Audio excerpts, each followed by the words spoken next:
venit la finala Mystery BP 2015! O să vă rugăm înainte să înceapă finala 1 să vă dați telefoanele pe silențios, 2 să încercați să nu deranjați camera prea tare și să nu o răsturnați și 3 să nu vorbiți foarte tare între voi pentru că sala e mică și am preferat să-i auzim pe speaker.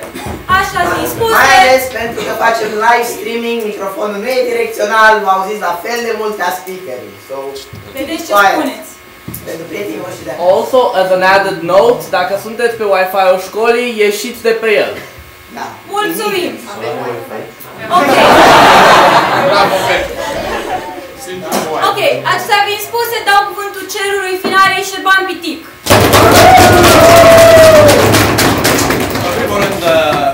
No, okay, I'm gonna do English because it's in English, right? So firstly, I would like you to give a big round of applause for our panel of adjudicators that have been with us throughout the tournament, judging every round. So a big hand for Ioana Georgescu, David Moskovic, Cătălin Radu Barbo, and all that. And now, the teams in opening government. We have team Moise, e prea bun pentru noi. Mihai, congratulations guys. Who's speaking first? Mihai. Mihai is speaking first. All right. In opening opposition, we have team John Oliver Zola Research, Călin Mureșanu, and Bianca Prunea. Speaking first. All right. In closing government, we have team Nu venim că avem pact, Victor Negoescu and Vlad Surdea. Who's speaking first? Surdea. All right, and in closing opposition, we have team Suntem Adolescenți, even though you're not, okay, I'm sorry. Claudiu Toader and Alex Lutinaru. Claudiu, you're speaking first. All right, excellent. Motion before the House is this House believes private property is immoral. Our timekeeper is Alina over there. So yeah, pay attention to her if you are confused about the time, but also time your own speeches and speeches of your opponents so you don't get confused. All right, in that case, it's my great pleasure to welcome the Prime Minister, Mr. Mihai Oprea, over the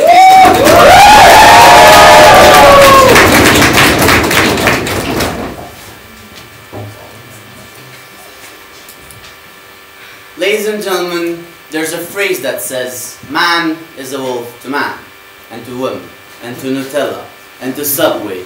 Basically, anything that a man can take for himself, he will do so no matter what. And we're saying that this act, this need, and this intrinsic need to take something for yourself, firstly is immoral intrinsically, and secondly, it causes amoral action further on. Let's define morality, because it's something very difficult to discuss about, so we need some definition. First of all, we think that morality is some objective criteria that basically we use to decide what's good or bad. Now keep in mind, this criteria goes beyond rationality. It does not have to be a rational thought.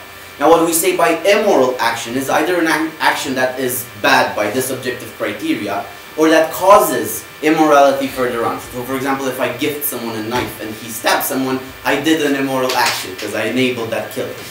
Good. We're going to have three main points. I'm going to have three main points with which I'm going to prove to you why this is private property is utterly immoral. I feel I need a beard and a Russian accent to do that, but I'm going to do it without.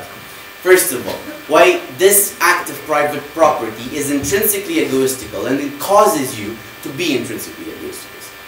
Let's think about it. We have the concept that you can take something, own it, and use it only for yourself in the detriment of someone else, that will cause you to, first of all, look for opportunities to gain property for yourself, which means that you will no longer think what will the effect be on someone else, which by the objective moral standpoint is something bad, because morality should go beyond rationality of is it bad for myself, and morality should be something that you take, an act that is irrational, that you take for a good, an objective good. So in the moment that you focus only on your personal gain, no thank you, what you will do indefinitely is basically cause harm on other people. Now, what this means is that not only you will take what might be useful for someone else just because you can, you will also use that only for your own benefit. So you also take what you want only for yourself and then only use that property you have in a second only for your own benefit. We see no morality in that. Don't you agree? If that were true, why does charity exist? We think that charity is intrinsically immoral. And I'm going to go to that in my second point, which is intrinsically materialistic. Now what she says about charity is that, look, I have this sum of money and I'm going to use it to give it to all the poor people around. Yeah, and you're doing that because you're an egoist and you want to have self-satisfaction that comes from morality. What you're doing is you're buying basically good deeds, like the church did when you could pay to have your sins absolved. No, that's utterly immoral. We're saying that morality should not be about how much money can I give to poor people, because you have that money, first of all, as we told you before, because you got it off of someone. You may not have abused them, but we're going to talk about that later. But the mere fact that you own more than someone else causes them harm, which is objectively immoral, and then when you use that money that you gain immorally to pay them back, that does not make the bad deed that you did in the first place any better. We think morality should go and should apply beyond this mere, I'm going to pay you off so you can feel better. But this intrinsic materialistical approach goes further deeper into our society. For example, basically all human interactions are based on something material. If I own something and I gift someone something, it will be an act of material. I will give them something that is material so that I can buy their appreciation.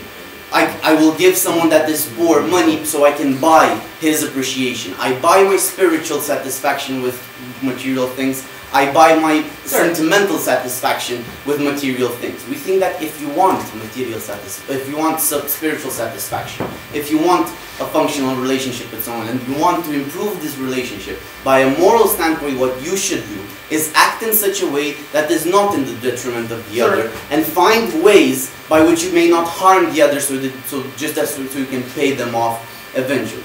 And this concept of buying someone off applies to any aspect of our society, which leads me to my third point. All the bad things in our world derive from the fact that you own things. Now let's take them step by step. First of all, income inequality. Income inequality is a problem for the mere reason that some people, as we've explained before, own something and then use that something for their own benefit. We don't have businessmen that go out there and make a business so that everybody can have a job that is well paid, so that everybody will benefit at the end of the day. That would be something that would be moral, perhaps. No, what we have is we have businessmen that go out there, create workplaces so that they can abuse those people, basically take something that is theirs, their labor, their workforce, their time, their energy, their dreams, and take it for them, profit from it, so that you may pay them off by using a charity eventually, okay? That is utterly immoral in itself.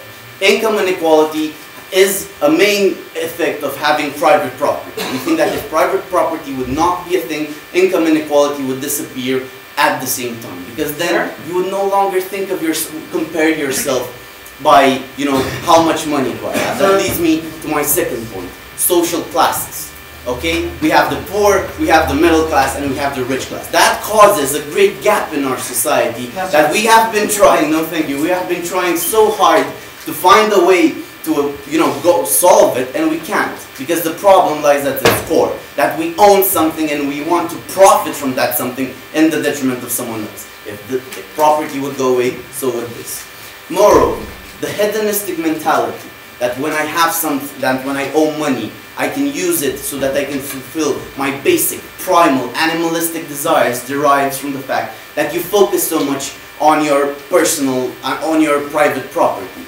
Owning money so you can buy beer because you feel that you're entitled to being an alcoholic because you have the money to be an alcoholic. Having money that you can spend on drugs because you own that money and you own your own body, and you're basically, you can do whatever you want with your private property because it's yours, and all the spiritual damage that you do, for example, to your family, all the damage that you do to the entire society by being a non-functional entity, that someone else will have to work for you to make you functional again by putting you in rehab and into something like that, is something that damages our society.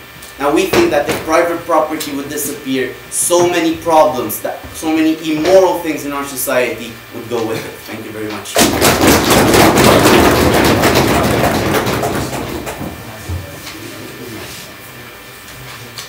I thank the speaker for his speech. It's now my pleasure to welcome the leader of the opposition, Karim Mureshan.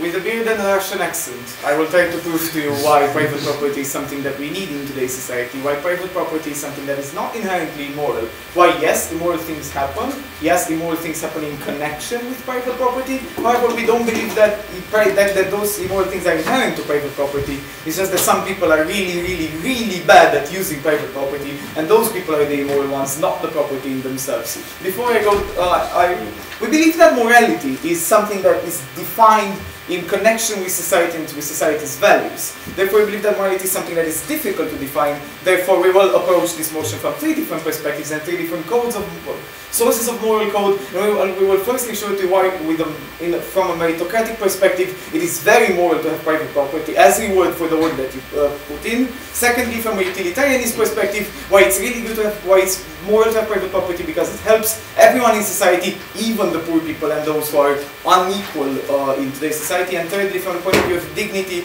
and equality, also known as the right point of view, if you ask me, I will explain to you why, yes, there is social injustice. Yes, there is social injustice in connection with private property. However, we don't believe that there's something that's intrinsic to private property, but rather to the lottery of birth, and is something that we cannot change, and we will not change even if we don't have private property, and therefore it's not something immoral. But before I go there, a lot of rebuttal on what Mihai told you today.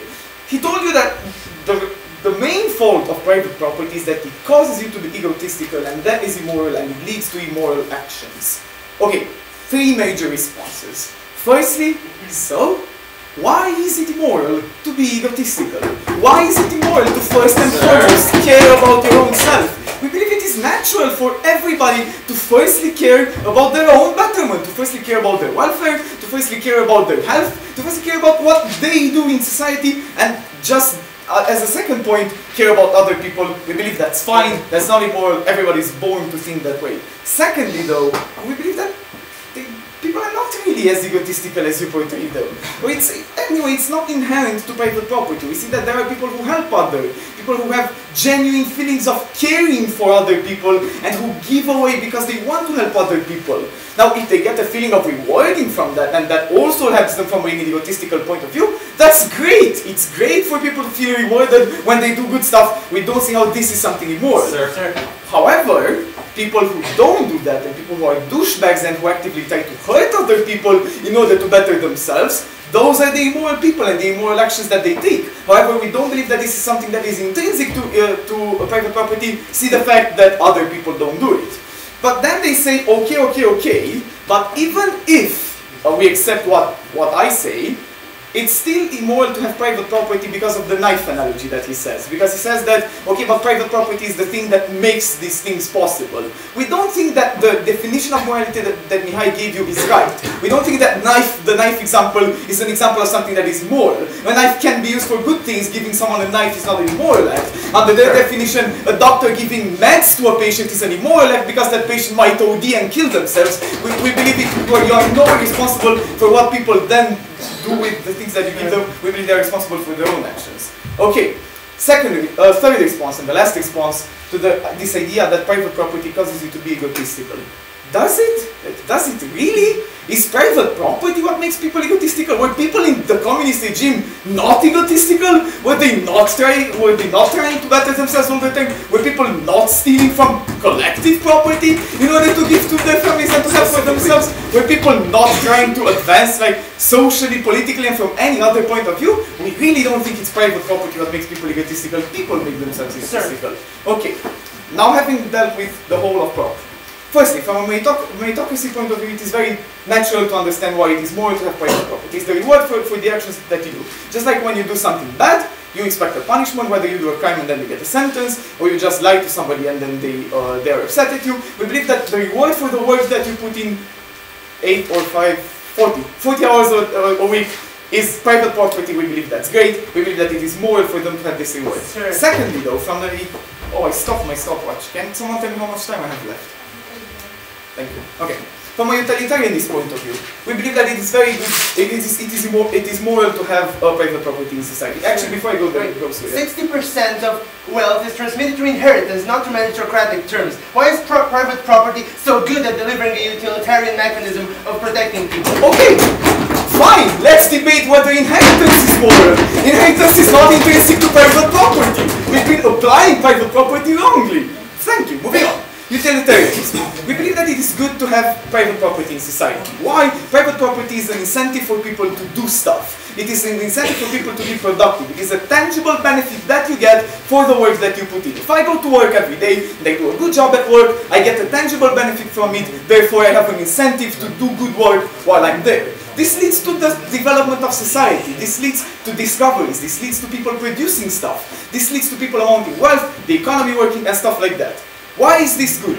Because firstly, it's good for society in general, for them to have productivity. Secondly, though, because I think this is the contentious part of it, for poorer people, people who are worse off in this system. I think that it's still good for them.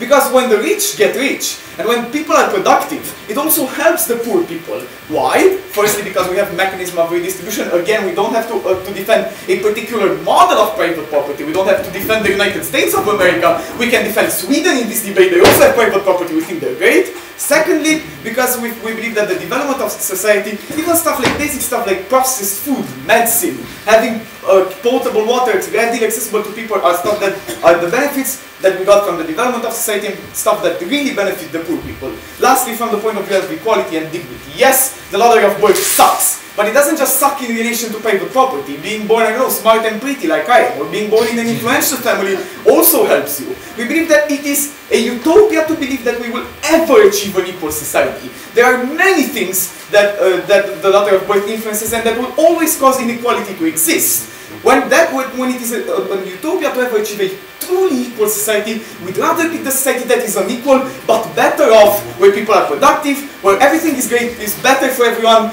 even if unequal, than a society where it's not. So we believe that therefore it is not immoral, even from this perspective. I am very proud to oppose this debate. Actually, I'm not, but I will say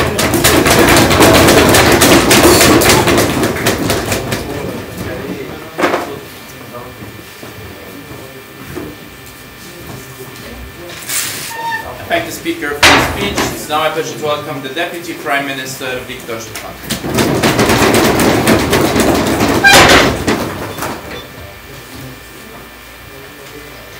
Look, in debates we kind of have enough of this rhetoric that, well, yeah, capitalism is the way to go, private property is something to do. We've had enough of it. Why is that? Because they live in the fantasy world in which everything kind of clicks together, in which trying to achieve your own benefit is not mutually exclusive with someone else achieving other benefits. When actually achieving something is not actually stepping over other corpses. What we are saying in today's society is that Shanu, who doesn't understand apparently why being egotistic is bad, is kind of wrong. Why is that? Because generally when you want to achieve something and end up having your own welfare, what you are saying, what you are doing actually, is kind of taking away from another person. What you are actually saying is that you take away opportunities, you take away money, you take away goods from other individuals that might need them more. What we are saying is that the individual should actually pursue, and that's the moral way to do, the point in which their needs is satisfied as great as possible to the greatest extent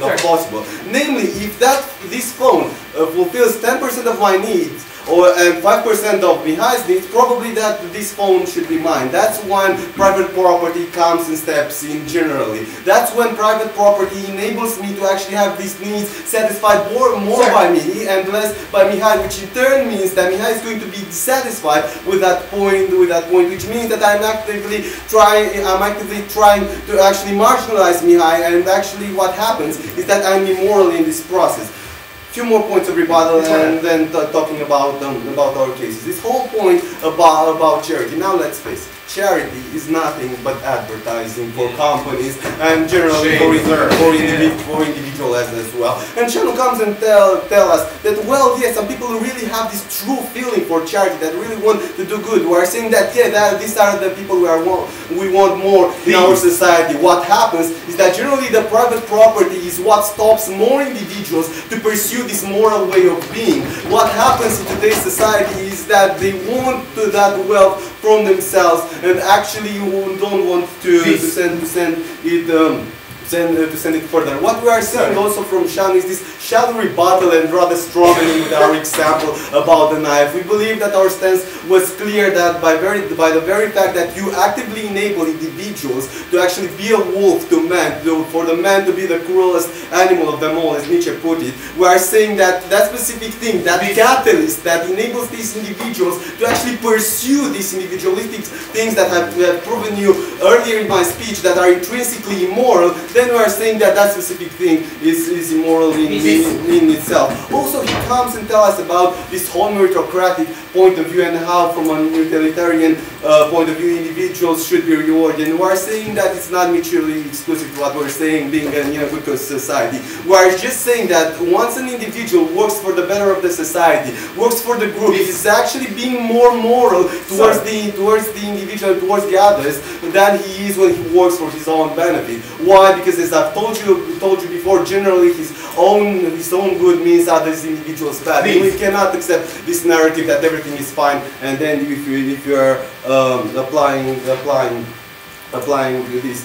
What we've told you today is that private property leads individuals to be divisive, actually kind of divides us as a society further on. Why is that? Because generally, when you have a certain group, you see individuals trying to get around based on their income, based on what type of car they have, based on what type of house they have, based on different material goods that kind of differentiate us as a society. We are seeing that values that are intrinsically moral, such as your perspective of life, your opinions, different things, are kind of overshadowed by these materialistical elements that property poses. And we are saying that this is inherently linked to private property because it is what forced us to try to relate to other individuals in terms of materialistic. And we might see that, well, yeah, we just give another individual another means to bond through the property that they own. What we are saying is that no, that doesn't happen. What happens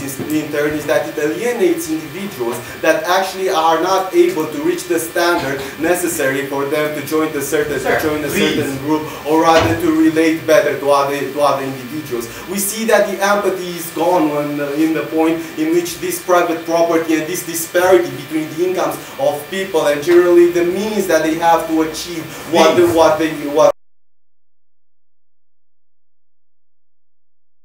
they neglected our whole analysis about how exactly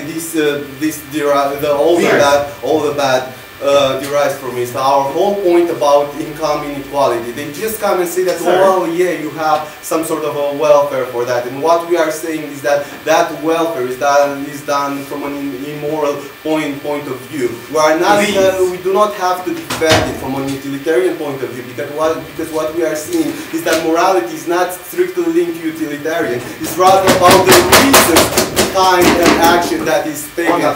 And also we see that once these reasons are flawed from a principial point of view, then the whole action is immoral, even if at the end of the day the results are beneficial for our society. On charity, would you call something that has a good motivation, namely helping the poor and has good consequential outcomes, helping the poor, immoral just because it has the fringe effect of bettering my own image? Yeah, really. We really believe that the very fact that your motivation is not to help the others, but rather to help yourself is intrinsically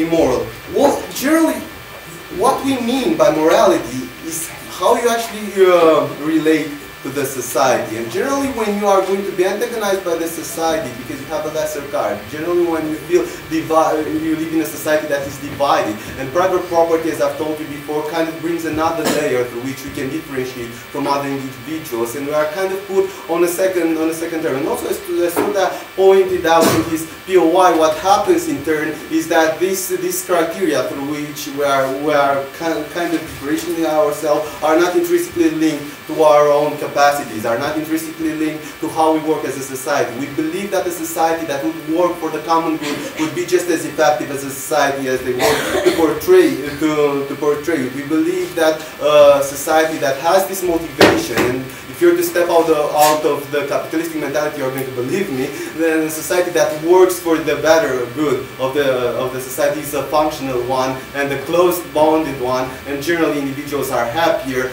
and less divided. For all this, we beg to propose.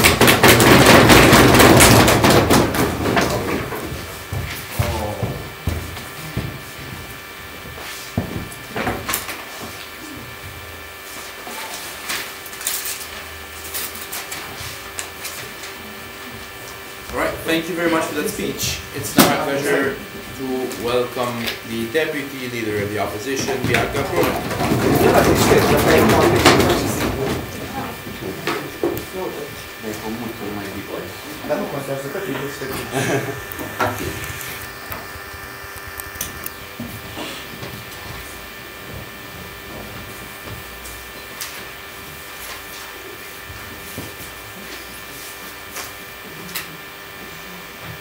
Thank you, Mr. Speaker. We believe that the proposition side has a flawed perspective on what morality means today. We believe that something is immoral when it cannot exist in any other way than by creating harm, and cannot be used in any other way than by creating harm to values that are appreciated and considered moral in society, such as rape. We believe that private property can be used in good ways. Just because we're stupid as a society and we have created very many bad things starting from private property, this doesn't mean that the very concept of private property is immoral and we should hate on it. So we believe that this is what you should keep in mind when taking your decision today, and you should understand that all the harms that were brought by side proposition today inherent to private property, they are just a result of the human actions and their motivations, and we are ready to concede that their motivations might be and are most of the time immoral, but we do not consider that private property is immoral in itself. Now, I'm going to have 4 points in my speech today. I'm going to tell you that we believe that it's moral to care about myself first, and we have never heard from side proposition why it's more moral or why it's moral to care about the society or the collective good. We're still waiting for an answer on that. I'm going to tell you about the fact that immoral is different from something that is bad or harmful, and I'm going to tell you about the lottery of birth and about the actions of the people. Now, why we believe that the meritocratic system is moral, and why we believe that private property rewards the efforts of the people. And we've heard a lot about the fact that you should feel rewarded when you work for the collective good. On the other hand, when you're punished individually. When something is taken out, or when you commit a crime, you're punished individually because you have wronged the society, and you as an individual are considered to be guilty. Why is it immoral to be rewarding when you do something good? When you work like a slave in a corporation for 12 hours a day, why should I share my income with somebody else? Why should we all get the same when I work more than you do? We don't say that poor people are poor because they don't work. I just don't see why I have to work for the wealth of somebody else, and where's the value in that, and why is that immoral? It's my own effort. It's true, as closing have asked in their POI, there are other mechanisms in place which make some things bad or even immoral, like inheritance. I mean, it sucks if I grow up with a silver spoon at my mouth, but it's not because of the private property. Okay, let's dismantle inheritance, if you will, and base it all on a meritocratic system. We're very happy to propose that. So therefore, we believe that we don't understand why is it immoral to work towards your own wealth and towards your own well-being, and it's moral to work towards the good of society. Now, on the utilitarian, no, not yet. On the utilitarian point of view, we've heard a lot about income inequality, and somehow this has been portrayed by proposition as a result of private property. But we don't quite see the link. I mean, we understand that income inequality is bad, and it creates frustration in society, and poor people do not have the same opportunities as rich people. But we don't see why income inequality exists because of private property. We understand that it exists in society, we just don't understand the link between private property and income inequality. We believe that there are more factors that create income inequality in our society, and even if and therefore we do not understand why do they make this link, and furthermore we do not consider it to be immoral. Is it immoral to gain more if I work more? We believe that it is not. Therefore we believe that yeah, sure. Look, the very fact that you can actually have a lot and I can't have that lot leads to income inequality, and your right is named private property to have a whole lot. The problem that you cannot have it because perhaps you did not have access to education, or because you are discriminated in society, is the bad thing, not the private property which you cannot have is immoral in itself. Now talking about dignity and the social class, because it is true, one of the hot issues of this debate are the social class, and it's unfortunate that we have, you know, the poor, the middle class, and the wealthy class, and they are telling us that because of the private property we have started to differentiate ourselves from the other. Well, that's not true. The truth is that we have done so, but it's not because of the private property. There are differences, and people discriminate between themselves based on looks, based on smarts, based on, I don't know, how funny they are. And just eliminating private property doesn't mean that there are not going to be any more other classes in society. They are just not going to be based on wealth. So we believe that the disadvantages are still going to be there, even though we have eliminated the things that they claim it's inherent to, which is private property, which means that all these harms are not inherent to private property, which means that private property is not immoral. We believe that it's the fault of the people, and the entire population on earth is immoral. Which leads me to my fifth point: the actions of the people. Now you had your chance. Collective time, sorry. So we believe that they are saying that my benefit is mutually exclusive to the benefit of others. We don't understand why. There's no limited amount of money on earth, of wealth on earth, because we limited as population, because we want to create abuses. It doesn't mean that private property in itself is immoral. We do not see this relationship of exclusivity between them. And secondly, on this point of actions of people, they're trying to make us believe that because of private property, people have become egoistic bastards, and that is why private property is immoral. We don't think so. We believe that it is the human nature which works that way, and we believe that the more needs, because they're giving the example of the iPhone to make sure that you understand how private property is very immoral, we believe that no, all these accumulated needs have been growing because of the evolution of society and science and technology. I don't understand why having the need to have an iPhone makes me more moral, or even more the iPhone itself. And secondly, we believe that people are not as bad as they are saying, and because, you know, I feel good by giving to charity, it's fine, but I think I also give to charity because I want to help other people, and it's my motivation which is immoral, not my money. Thank you.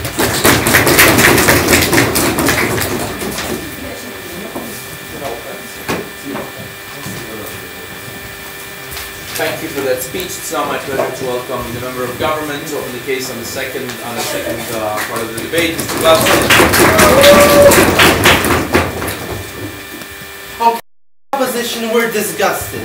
We're disgusted at a bunch of capitalist pigs reading Atlas Shrugged Tribe while 1 billion people succumb under the poverty line because there is no political representations for the Marxist movement, because the absolute value of private property diminishes our capacity to debate in the current society. We say this is not the real morality that we want in this debate. What we do mean by morality in closing opposition, we say that it's not utilitarianism. In the case of overpopulation, killing half of the people in the world would be efficient, but this will not be moral. We believe that morality is a concept to which people adhere because it defines us, because we can compare different values and say, this is the thing that defines me. On closing, we say that private property, based on its morality, gives itself a statute of absolutism and destroys our capacity to say, no, that's wrong. So, 2 points in extension. Firstly, about absolute values. Secondarily, about politics. No. Firstly, on absolute values, we say that private property gives yourself an absolute status. Why? Because it gives you a mandate derived from morality. As opening government stated, it makes you think, I own this, I have the right, it's moral to be like this, I might give to you if I'm a good person, but it's also moral to keep it for myself. This absolute value creates impossible debate in things like heavy redistribution. When you say we want to tax 19% of the income wealth of the 1%, you will be deemed a communist. You will be deemed a pariah of the society because the morality says, no, no, no, it's moral to have private property. This might be, by exclusion, immoral. So why is this important? Because of the context, and opening up government touched on this, but let's build on it. We say that social inequality is thriving in our current society because of inheritance and because of the fact, specifically, inherently, of private property. Inheritance, I'm sorry, but inheritance is specific to private property. Because if you're okay with abolishing inheritance, it means you're okay with taking people's money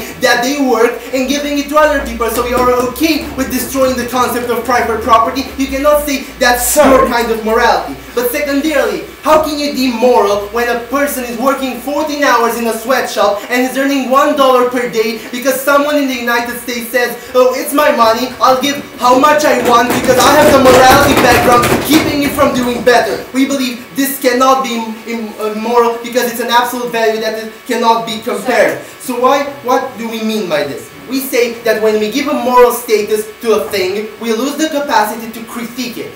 Because in the moment in which it's moral, it becomes absolute in the eyes of the populations, like I've stated, in the eyes when you're deemed a pariah in the society. So you lose the capacity to critique exactly the regime that provides the incentive to use private property, namely capitalist pigs. We say that in the current system, libertarians strive because they say, no, I won't give this to you. I'll do whatever I want with my money and you cannot critique me because I can say to myself, I'm a moral human being, I can do whatever I want with my money. So we say you have no more a marketplace of ideas because you cannot compare Marxism, capitalism, anarcho-communism. You cannot compare them because society has already deemed something as being moral. This is exactly the problem, please. Is it more moral for somebody, e.g. the state, to say everybody should work 14 hours a day and get $1? We're saying that if you redistribute the wealth into the entire population, it's not $1 that every individual will earn. We're totally fine with anarcho-communism. That's great. We say people should have money. So moving to the pragmatic side of this debate, namely politics. Why is politics so important in this debate? Because when something is considered moral by society, it means that we will try to implement it in the governments, in the way in which we're governed by political parties. So we say that if you want to prove that private property is moral, you need to prove that the government, the regime that appear based on private property, that support direct private property, are moral. We say that this means two things.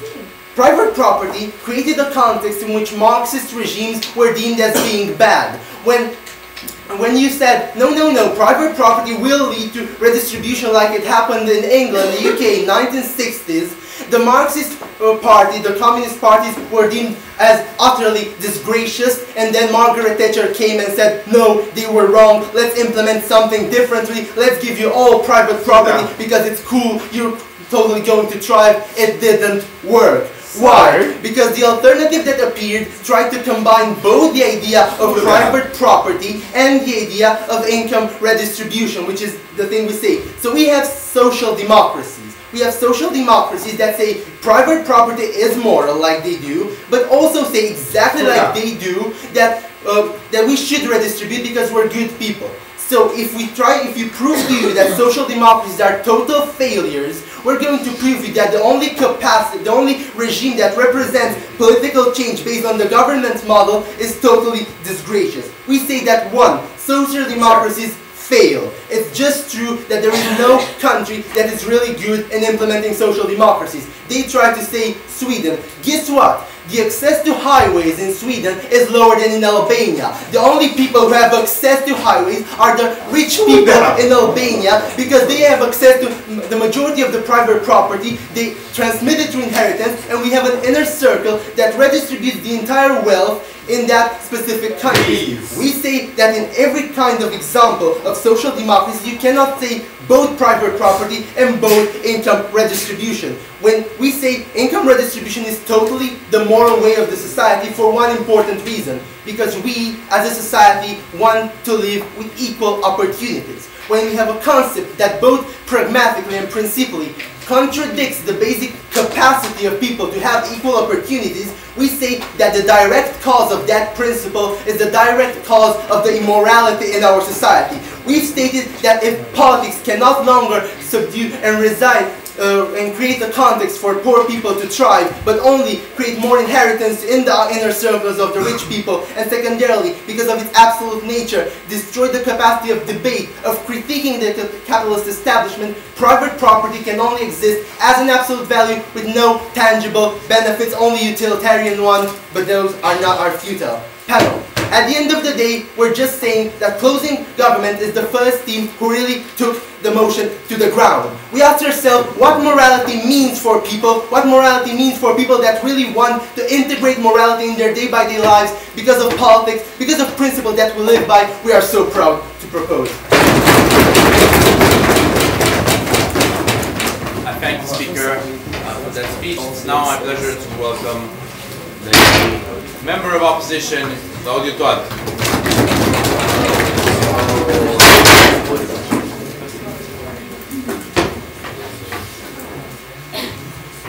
Now that Suda's done with telling you how smart he is and how many stats he knows about Albania, let's clarify this motion, because Surdan, second bench, does not have a problem with the philosophical principle of private property. The problems that he has is inequality. He has a huge issue with inequality in general. Social democracy. He has a problem with the lack of democratic will in developed countries to pass an.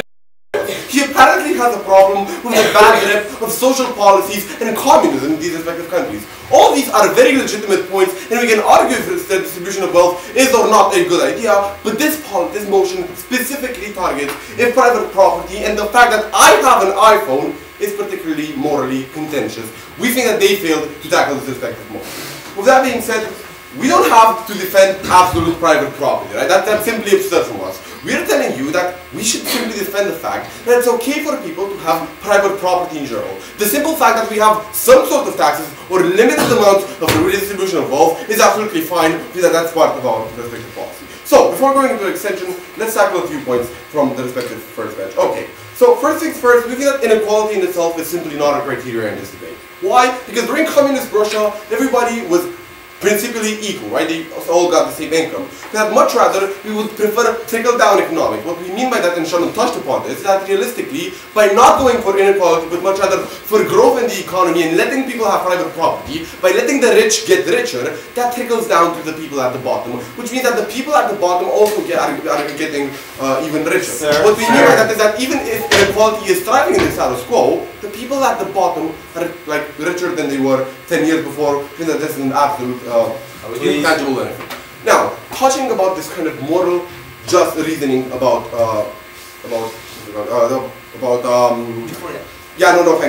giving money to charity. Yeah, that's the one. Okay. So what essentially they're telling us is that if I do something for the right reasons, right, I have the good motivation, I want to help the poor. It has a good consequential outcome. I am actually helping the poor, but somehow it also has a fringe benefit that it creates a better image for me. That somehow is simply moral. From that perspective point, nothing is simply moral, because at the end of the day, any action will benefit somebody in some way or another. We simply feel that if something is done for the right reason and it has the right effects, the fact that it has a fringe benefit of making you look better does not make you an immoral person. Now, the focus on self as opposed to both benches essentially argued that you always have to choose the option that provides the most social utility for society if you want to be moral. So you're saying that by the fact that I'm buying a sneakers bar as opposed to investing the $5 for the sneakers bars in Africa, I'm not doing a moral act. What we're saying is that as long as you're not doing something that is motivated by something bad in itself, you don't want to cause harm, you're not simply moral, right? You can't say that I'm immoral here standing talking to you because I'm not in Kenya helping people. You don't always have to choose the most social utility you can get from more effective action. More than that, through trickle-down economics, the fact that I'm increasing the economy of Romania has a fringe utilitarian effect upon the people in Kenya. So I do provide a certain extent of social utility as opposed to nothing. In the greater scheme of things, I'm most definitely a moral thing. More than that, they have to prove how in any way or another it is my responsibility to help the people in Kenya. Otherwise, I'm simply an aggressor. That's factually false, ladies and gentlemen. We are in the moment in which I'm not ill-intended and I don't have a bad motivation. I don't even perceive the problems that are there. And the problems that those people have are not caused by me. There's no causation between me having private property and the poverty in Kenya. I'm most certainly not guilty for their actions, and as such, I shouldn't assume responsibility for solving the problems in Kenya. We think that this is simply okay. Now, they told us about that private property is divisive. Society will naturally get divided even if we don't have private property, based on what music we like, what kind of race we have, or what ethnicity. People have the natural tendency of being divisive, right? It is within human nature to try and acquire more and divide from people. Yes, human nature is inherently moral. It has nothing to do with private property. Even if we wouldn't have private property, people will just have social classes and will be divided in any way or another through that. Okay, so if private property doesn't become necessarily an absolute process, an absolute value, why in Greece, when the Communist Party took power, they were deemed by the international community as being a threat to international stability? Yeah, what you're arguing there is that the international community has some sort of problem with Communist Party that has nothing to do with the motion, that claims that in a principial stance, it is immoral to have private property, so that we know where Smart will stop it, really now.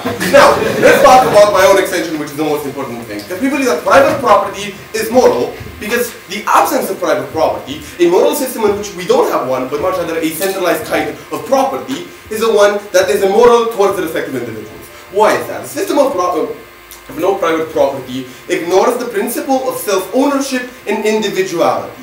What a system that doesn't have the principle of private property simply uses, it reduces human lives and individuals to simple series of means to achieve some certain points of macro indicators that we're trying to do.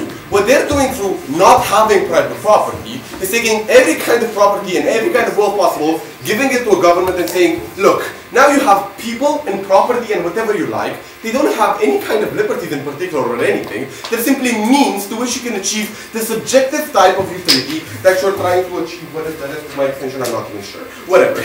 But we think that this is particularly problematic. That the system of principle that simply ignores the fact that, utility, happiness, and liberty is something strictly subjective, is not a moral kind of principle. Oh, that is right. We think that this is particularly problematic, ladies and gentlemen. We think that the system in which we have absolutely no inequality, for example, but you also don't have the option of fulfilling my dream of having a house, for example, for my own family. I don't have the option of fulfilling my personal and subjective way of life of having a skateboard if that's whatever I want. It's an immoral thing towards the individual because it ignores the particularities of every single person. We think that inequality and poverty in itself is a problem. It can be solved, but realistically, human life and humans are not the means for solving macroeconomic indicators. Much rather than philosophically, that the system in which liberty is cherished and people can have their own liberty to live their lives how they want it and they have the right of private property is much rather a system that is moral towards the respective individuals. So, given the fact that the system in which we don't have any private property ignores this and reduces human life to a simple mean quality, we think that having private property is the only way of not getting to that immorality. So for all these reasons, I've never been so proud.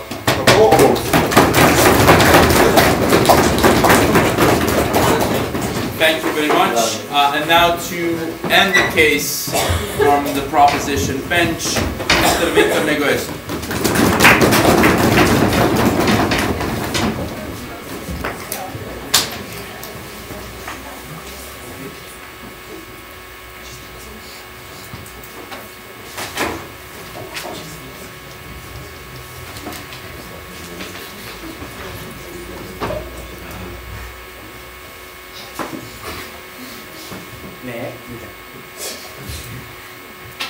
Thank you, Mr. Speaker. Morality debates usually cause a lot of exhausting logical gymnastics, specifically because it's a very relative concept, right?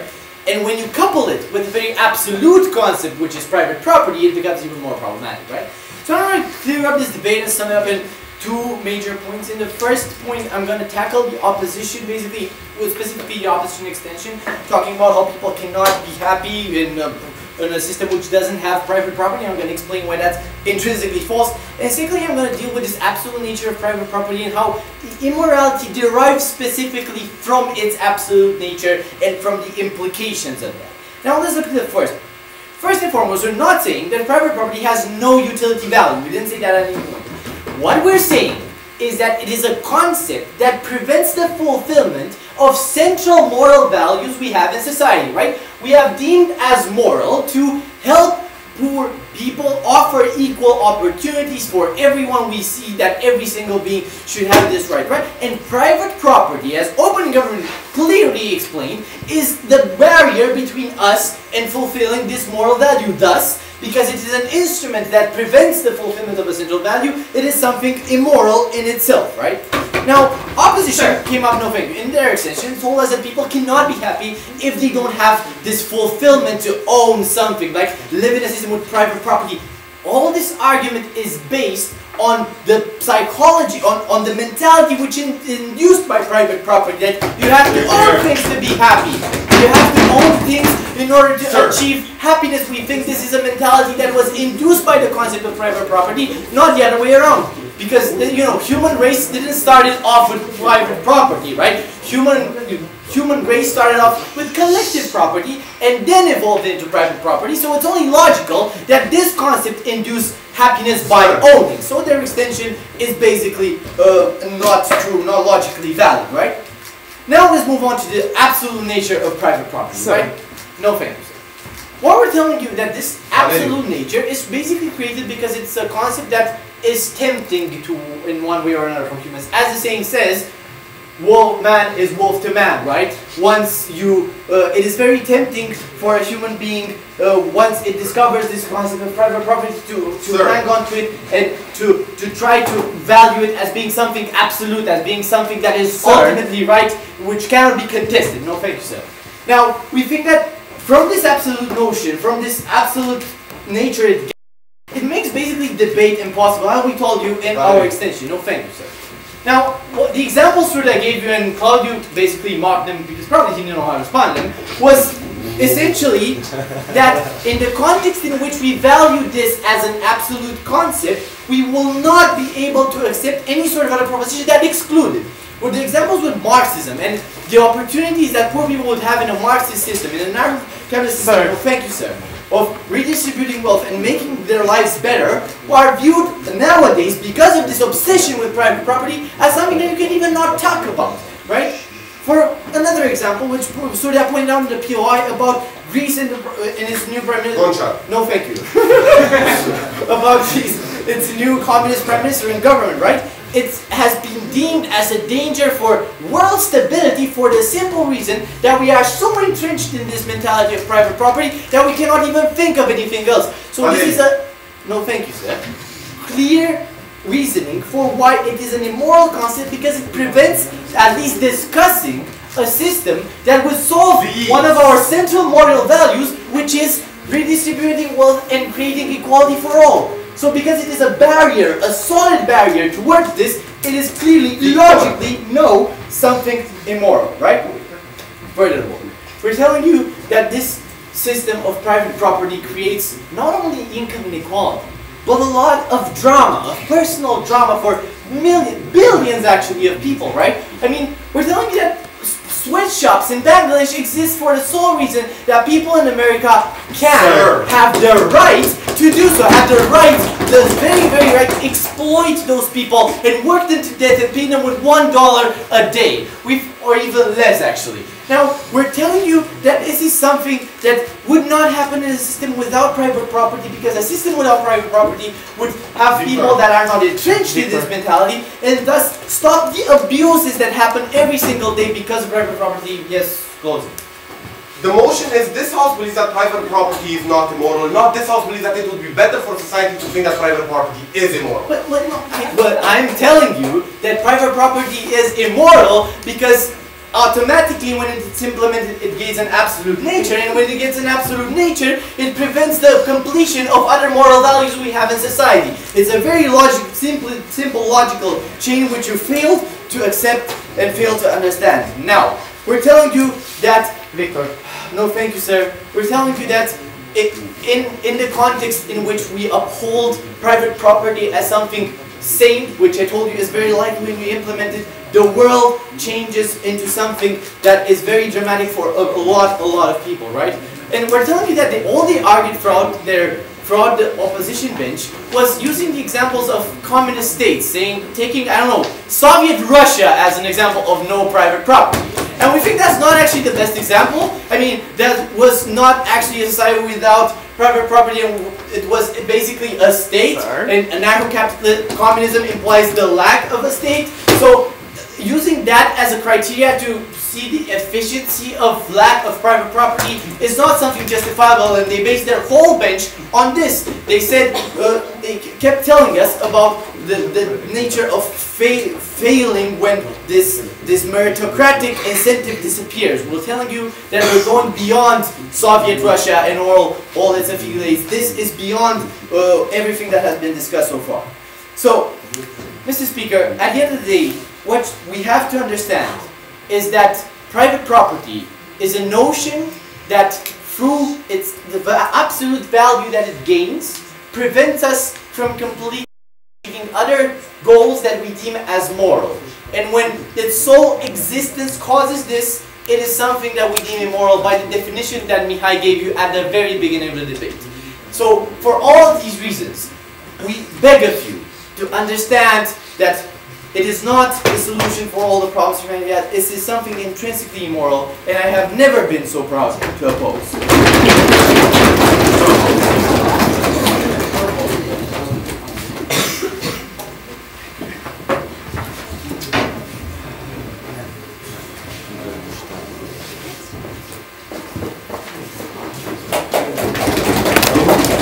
Thank you. Now it's a pleasure to welcome the final speaker in this debate. Opposition Whip, Alex Terminado.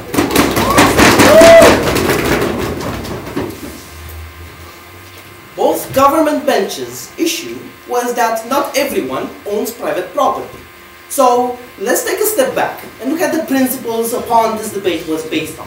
And what we're saying today is that if we are in a principial discussion in which we're asking ourselves if it is immoral or not, and the only answer and the only issue with that is that people in Africa don't have something to eat because there's such a thing, such as private property, then they are wrong, and then the motion does not stand. And let's clarify this point.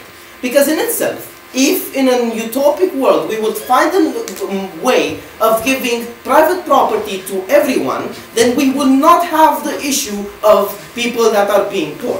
And the thing is that they clearly tried to link bad things to private property. And we believe that this is simple. Because they had an issue with sweatshops and saying that because private property exists, sweatshops exist as well. And we think that this is wrong. And we ask ourselves a question which they haven't been able to answer. So if the sweatshops would be owned by the state and not the private property, would it be moral? And we see that this is essential. Because in itself, not because some rich person owns a private property is the reason why people don't get money. It is that it is an inefficient way of producing things, and that's why we believe it to be. That's why we believe immoral. And what we're saying, no, thank you, that if I myself, I get rich by abusing other people, then I myself am an immoral person. I don't care about my compatriots or whatever other people, but that is not linked with private property itself, because that is not the reason why I became a bad person. No. Now, let's talk about in itself the inefficiency of the system. And we believe that the communist regime that is based simply on the inexistence of private property is not good either. Like the redistributing wealth and the whole principle that communist regime is bringing up is not linked with the fact that you can't get rich at all. And what we're saying today is that in the moment in which people get more money, in itself the lower class is getting more money as well. Why is that? Because what clearly happens is that, for example, in Romania, over the past years, people are getting more wealth, and in itself, even the poor people are getting by implementing things such as the minimum wage and so on and so forth. Now, let's talk about the fact that morality is subjective and you can't really define it as such. Because in our extension that was superficially rebutted, we talked about how in itself morality is something subjective and that is defined by the people. And they haven't proven to us why today, if I want and I own a house, how does it make me immoral? Because I, for example, own that, no thank you, the reason why I own a house is because I want to provide shelter for my family, for whoever is living in that house. That does not make me an immoral person. I'm just using private property as a means to get happy. If I myself want to, for example, to get a skateboard, a bike or whatever, no thank you, then that is the reason why I should be able to do this. And the reason why we believe other things to be immoral, such as prohibition, then that is the issue. For example, we believe to be immoral the fact that the state is censoring the press. We believe that it is immoral for entities to censor a lot of things, and we're saying that this is a kind of censorship. In the moment in which you don't have private property, practically the state is censoring you in not getting private things and not having the opportunity to own private property. Go plan. Listen, the thing with private property is that you will have that house and the detriment of hundreds of people not having it. No.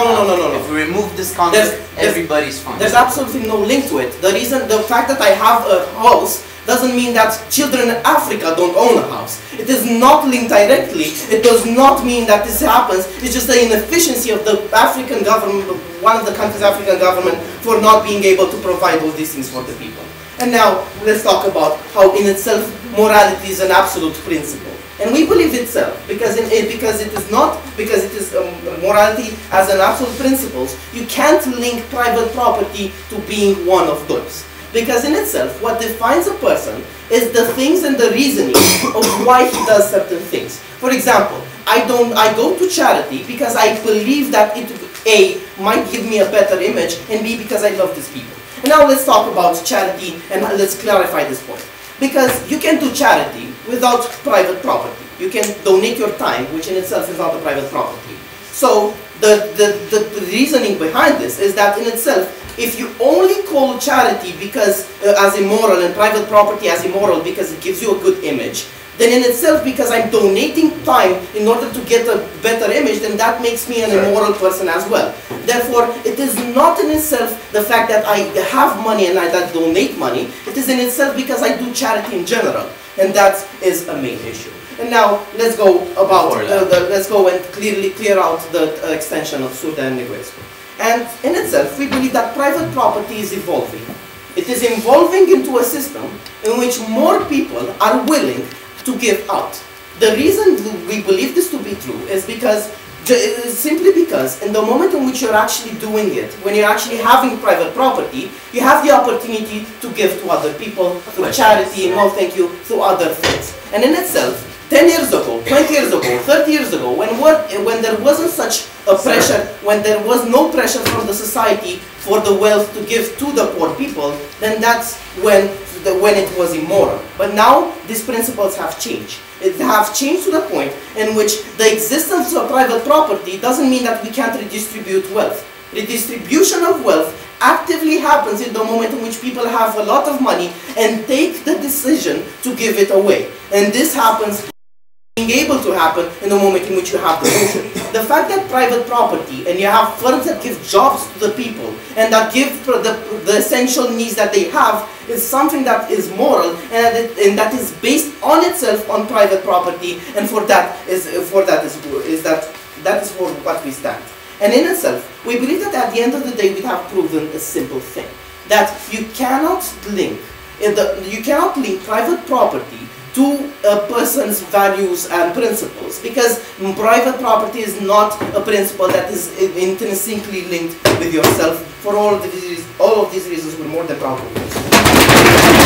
Alright everyone, we're gonna take like a 10